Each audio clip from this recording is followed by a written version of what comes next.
अस्सलाम वालेकुम dear students, welcome back to my YouTube channel. Students जो है हमारा इम्यूनोलॉजिकल डिसऑर्डर जो है वो पैथोफिजियो का टॉपिक था, वो हमने कवर कर लिया है। इसके बाद हम जो है एडल्ट हेड नर्सिंग की तरफ बढ़ते हैं। तो इसका हमारे पास जो है सबसे पहले जो टॉपिक है वो है गैस्ट्रो इंटेस्टिनल डिसऑर्डर, यानी कि गैस्ट्रो स्टमक से निकला है, इंटेस्टाइन से निकला है, और डिसऑर्डर यानी जो हमारा जीआई ट्रैक होता है माउथ से लेकर पूरा इंटेस्टाइन और एनएस तक होता है। तो उसके अंदर क्या क्या डिसऑर्डर हो सकते हैं, क्या क्या डिसऑर्डर होते हैं, तो उसके ऊपर ये सारे टॉपिक जो हैं वो बनाए गए हैं। तो इसके अंदर सबसे पहले जो टॉपिक है हमारे पास है ओरल कैंसर।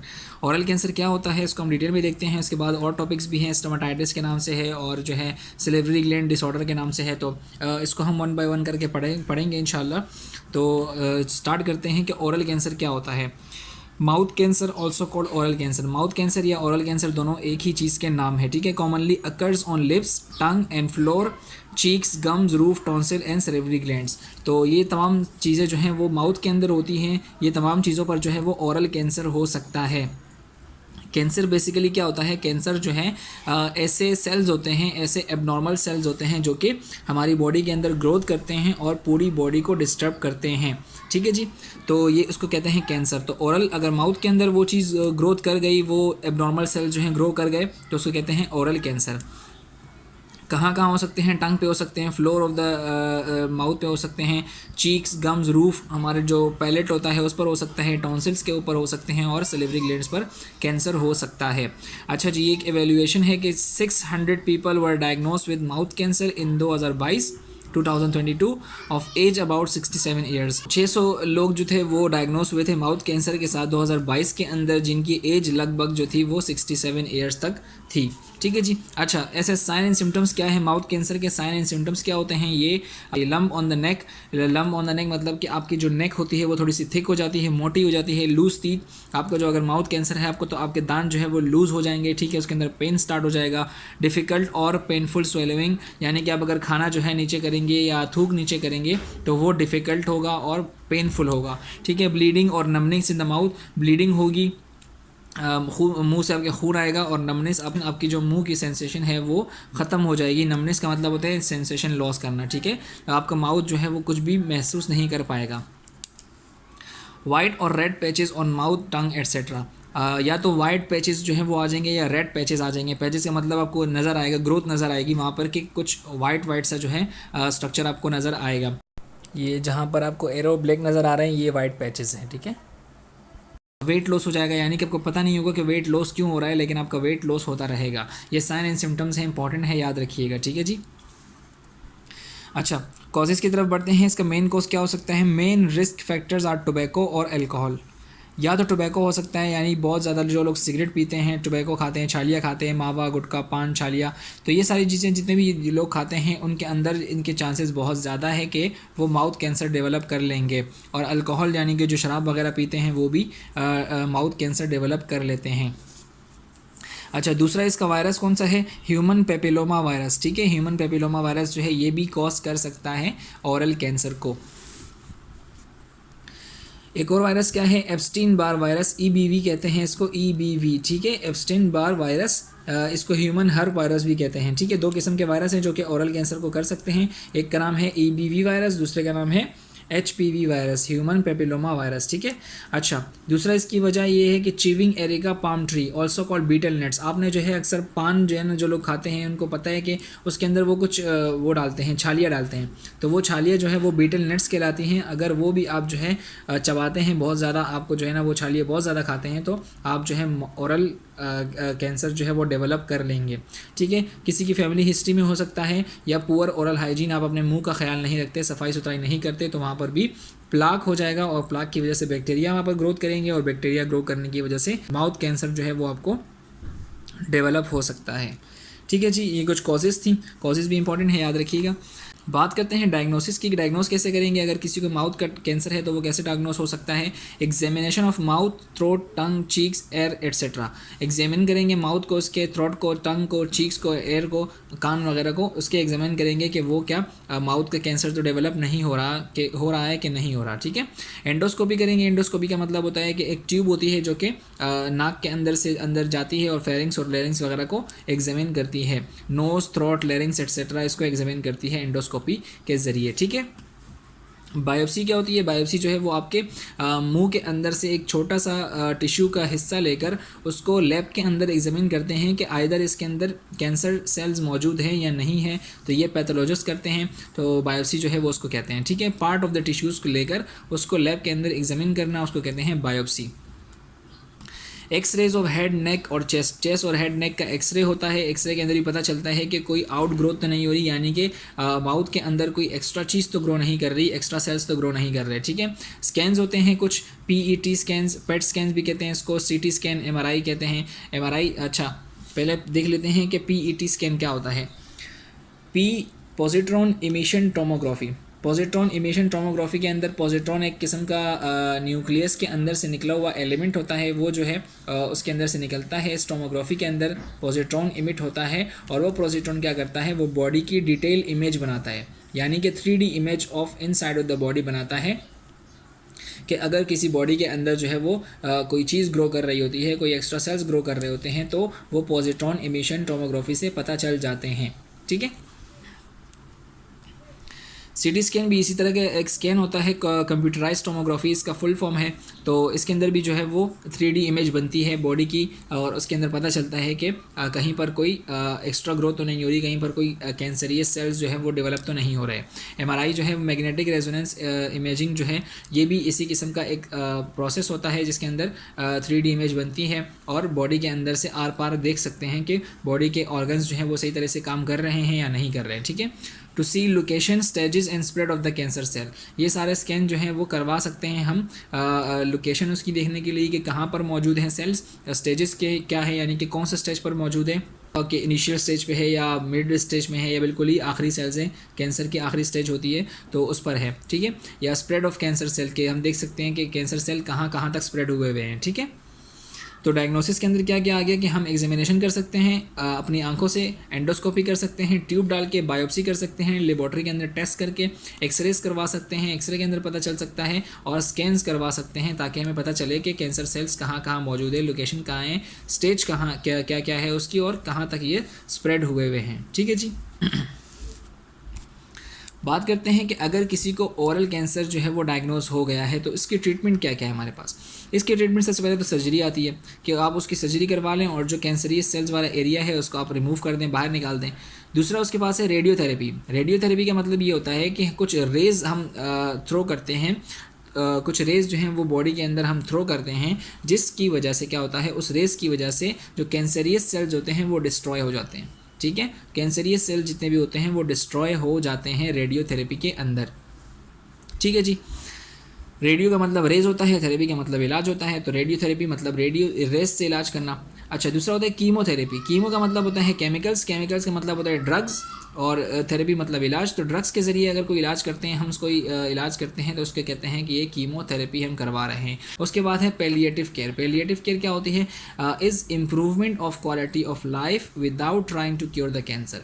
तो पैलिएटिव केयर के अंदर क्या होता है, हम डायरेक्ट कैंसर को क्योर नहीं कर रहे होते, बल्कि हम जो है वो क्वालिटी ऑफ लाइफ को इम्प्रूव कर रहे होते हैं। मिसाल के तौर पर एक बंदा जो है वो छालिया खा रहा है, हमें पता है कि छालिया अगर ये ज़्यादा खाएगा तो इसको माउथ कैंसर हो सकता है। ठीक है, उसके माउथ के अंदर प्लाक बनना शुरू हो गए हैं, तो हम उसको कहेंगे कि बेटा छालिया छोड़ दो खाना और जो है अपने मुंह का ख्याल रखो, दिन में 2 दफ़ा ब्रश करो और जो है ओरल हाइजीन जो है वो अपनी अच्छी रखो। तो उसकी वजह से क्या होगा कि वो जो है कैंसर डेवलप होने से बच जाएगा। अगर वो चीज़ हम उसको इम्प्लाई करवा देते हैं उसके ऊपर, तो वो कैंसर डेवलप करने से बच जाएगा। तो इस वजह से कह सकते हैं कि पैलिएटिव केयर जो है ये भी ट्रीटमेंट के अंदर आता है। ठीक है,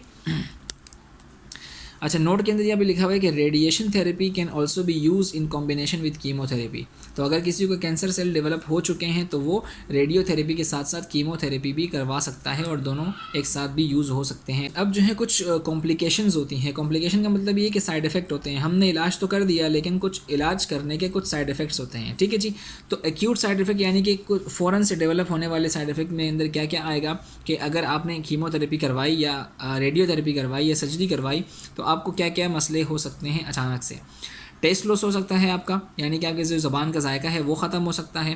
म्यूकोसाइटिस हो सकता है। म्यूकोसाइटिस का मतलब होता है इन्फ्लेम माउथ और गट, यानी आपका जो मुंह है और जो आपके जो गम्स हैं, ठीक है, आपके जो ट्रैक है, जीआई ट्रैक है, वो जो है स्वेल कर सकता है, इन्फ्लेमेशन हो सकती है उसके अंदर। ठीक है। ड्राई माउथ हो सकता है, आपका जो मुंह है वो खुश्क हो सकता है, उसके अंदर जो है वो सलाइवा की प्रोडक्शन जो है वो कम हो सकती है। और थ्रश क्या होता है, कैंडिडाइटिस। थ्रश जो है वो एक किस्म का फंगस होता है, ये लिखा हुआ है यहाँ पर, thrust is a fungus that develop in moist and warm area. Thrust जो है वो एक किस्म का फंगस होता है जो कि हमारी बॉडी के अंदर पहले से मौजूद होता है, ठीक है, हमारी बॉडी के अंदर पहले से मौजूद होता है, लेकिन वो हमें हार्म नहीं पहुंचाता। लेकिन जब उसके साथ छेड़छाड़ की जाती है, माउथ के अंदर कोई छेड़छाड़ की जाती है, तो वो फंगस जो है वो डेवलप हो जाता है और वो फंगस जो है हमें फिर हार्म पहुंचा सकता है, इन्फेक्शन कॉज कर सकता है माउथ के अंदर। तो थ्रश जो है वो इसी फंगस का नाम है, इसको कैंडिडाइटिस भी कहते हैं, ठीक है।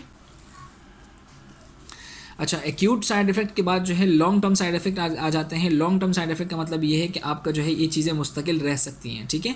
तो ड्राई माउथ जो है वो आपका मुस्तकिल रह सकता है, लॉन्ग टर्म रह सकता है, ज़्यादा से ज़्यादा देर तक रह सकता है, ठीक है। टिश्यू डैमेज हो सकते हैं आपके, आपने रेडियोथेरेपी करवाई, कीमोथेरेपी करवाई और सर्जरी करवाई, तो आपके टिश्यू जो है वो डैमेज हो सकते हैं। और इसके बाद तीसरा है ऑस्टियो रेडियो नेक्रोसिस। ऑस्टियो का मतलब होता है बोन, रेडियो का मतलब होता है रेज, और नेक्रोसिस का मतलब होता है कि ब्रेक डाउन होना, डैमेज होना। तो इसके अंदर क्या होता है कि जो आपकी बोन्स होती हैं, नॉर्मल बोन्स होती हैं, वो भी रेडियोथेरेपी की वजह से डेड हो सकती हैं। जो आपके बोन सेल्स होते हैं वो रेडियोथेरेपी की वजह से डेड हो सकते हैं, तो इसको कहते हैं कि ऑस्टियो रेडियो नेक्रोसिस, ठीक है। ये अचानक से नहीं होगा, बल्कि आपको बाद में जो है इसका पता चलेगा कि आपके जो बोन्स है, आपके जो मैंडिबुलर एरिया है, आपका जो मैंडिबल है, इसके जो नॉर्मल सेल्स हैं वो डिस्ट्रॉय हो चुके हैं, आपका जो बोन्स हैं उसकी शेप जो है वो ख़राब हो चुकी है, ठीक है जी। तो इसको शॉर्ट में कहते हैं ORN, ऑस्टियो रेडियो नेक्रोसिस।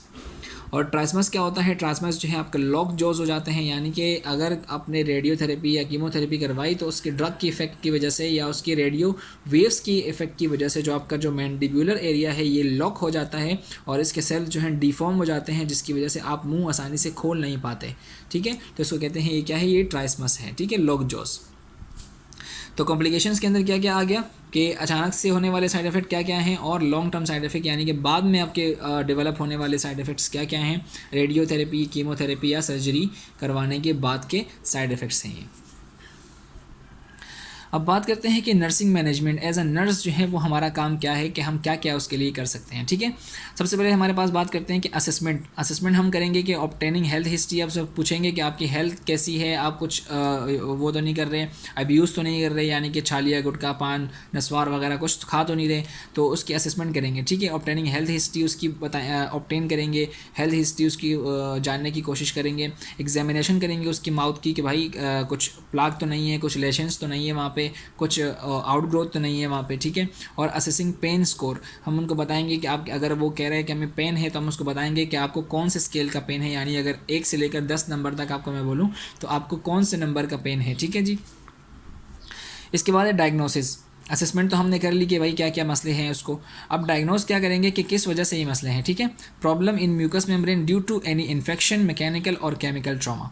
या तो जो है मैकेनिकल या केमिकल ट्रॉमा हो सकता है, यानी केमिकल की वजह से आपने कत्ता बहुत ज़्यादा लगा लिया पान के अंदर, छालिया बहुत ज़्यादा खा ली, तो वो केमिकल ट्रॉमा के अंदर आ जाएगा। मैकेनिकल आपका जो है मुंह कहीं लग गया है या कोई एक्सीडेंट हो गया है आपका, तो ये मैकेनिकल के अंदर आ जाएगा। और इन्फेक्शन जो है वो किसी बैक्टीरिया वायरस की वजह से जो है आपको इन्फेक्शन हुआ है, तो वो उसके अंदर आ जाएगा कि डायग्नोस म्यूकस मेम्ब्रेन जो है वो क्यों ख़राब हुई है, ठीक है। अच्छा, इम्बैलेंस न्यूट्रिशन, उसके न्यूट्रिशन जो है वो इम्बैलेंस है, कुछ चीज़ें ज़्यादा खा रहा है, कुछ चीज़ें बिल्कुल भी नहीं खा रहा, तो इम्बैलेंस न्यूट्रिशन है, जिसकी वजह से उसके माउथ कैंसर डेवलप हुआ है। डिस्टर्ब बॉडी इमेज, यानी उसकी जो बॉडी इमेज है वो डिस्टर्ब है, माउथ जो है वो बिल्कुल सीधा होना चाहिए, टेढ़ा हुआ है, तो इसके ये कह सकते हैं कि डिस्टर्ब बॉडी इमेज है उसका। Pain due to oral lesions, जो और मुँह के अंदर जो है आपके छाले बन गए हैं, आपके जो आउटग्रोथ हो गई है मुँह के अंदर, तो उसकी वजह से पेन हो रहा है, तो ये भी एक डायग्नोसिस के अंदर आएगा। इम्पेयर्ड वर्बल कम्युनिकेशन, वो सही से बात नहीं कर पा रहा, तो इसका भी मतलब ये हो सकता है कि इसको कोई इन्फेक्शन या मैकेनिकल या केमिकल ट्रॉमा हुआ है, ठीक है जी। प्लानिंग हम क्या करेंगे कि प्लान हम करेंगे गोल्स, प्लानिंग या गोल्स जो हैं वो एक ही चीज़ होती हैं। गोल हम क्या करेंगे कि उसकी improve condition of mucous membrane जो है आपके मुंह की पूरी जो लेयर होती है, जो आउटर लेयर होती है एपिथेलियम सेल वाली, उसको कहते हैं म्यूकस मेम्ब्रेन। तो इंप्रूव कंडीशन हम प्लान करेंगे कि उसकी हमने कंडीशन इंप्रूव करनी है म्यूकस मेम्ब्रेन की।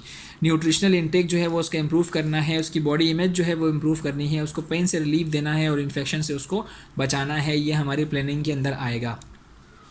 और इम्प्लीमेंटेशन के अंदर क्या आएगा, ये सारी चीज़ें हम जब इम्प्लीमेंट करेंगे तो उसके अंदर आ जाएगा ऑल ऑफ द अबव। ये वाली जितनी भी चीज़ें हैं जब हम इम्प्लीमेंट करेंगे पेशेंट के ऊपर, हम ये सारी चीज़ें अप्लाई करेंगे तो उसको कहते हैं कि ये इम्प्लीमेंटेशन हमने कर दी, ठीक है। और टीचिंग करेंगे इम्प्लीमेंटेशन के अंदर, एक और पॉइंट ये है कि हम पेशेंट को टीच करेंगे कि अपने आप का ख्याल कैसे रखना है, सेल्फ केयर कैसे करनी है। समझ आ गई। और last but not the least की एवेल्यूएशन करेंगे हम, जब हमने प्लानिंग कर ली, प्लानिंग के हिसाब से हमने इम्प्लीमेंटेशन कर ली, ठीक है। कंडीशन इंप्रूव करने के लिए उसके अंदर मेडिसिन दे दी, न्यूट्रिशनल इंटेक उसका हमने अच्छा कर दिया, बॉडी इमेज उसकी अच्छी होने लग गई, उसको हमने पेन से रिलीव कर दिया और इन्फेक्शन से बचा लिया। तो अब हम देखेंगे कि हमारी जो सारी चीज़ें प्लानिंग थी, इम्प्लीमेंटेशन थी, वो सही हुई है या नहीं। तो हम क्या करेंगे, show evidence of improve oral mucous membrane. तो हम जब ये सारी चीज़ें कर लेंगे, कुछ देर बाद, कुछ वक्त बाद हम उसको बुलाएंगे वापस और देखेंगे कि उसकी ओरल म्यूकस मेम्ब्रेन जो है वो अच्छी हो गई है या नहीं, ठीक है। Attain and maintain desire body weight, जब उसका बॉडी वेट लॉस हो रहा तो हमने उसको क्या किया, अटेन किया, हमने उसके बॉडी वेट को जो है मेंटेन किया, नॉर्मल किया दोबारा से, और जो है फिर हमने देखा कि भाई वाकई वो मेंटेन रहा या नहीं रहा, ठीक है। Patient is free of pain, infection और पेन से पेशेंट फ्री हो चुका है या नहीं, यह हमारी एवेल्यूएशन के अंदर आएगा। और provide information about disease and how it is treated, हम पेशेंट को बताएंगे कि आपको डिजीज़ क्या थी और इसको हमने कैसे ट्रीट किया है, ठीक है जी। इसके बाद हमारे पास और टॉपिक्स के अंदर आएंगे तो हम उसको नेक्स्ट वीडियो के अंदर कवर करेंगे। यहाँ तक जो है आपको बात समझ आ गई होगी तो वीडियो को लाइक कर दें, शेयर कर दें और जो है दुआओं में याद रखें, ठीक है जी। अपना ख्याल रखें, अल्लाह हाफिज़।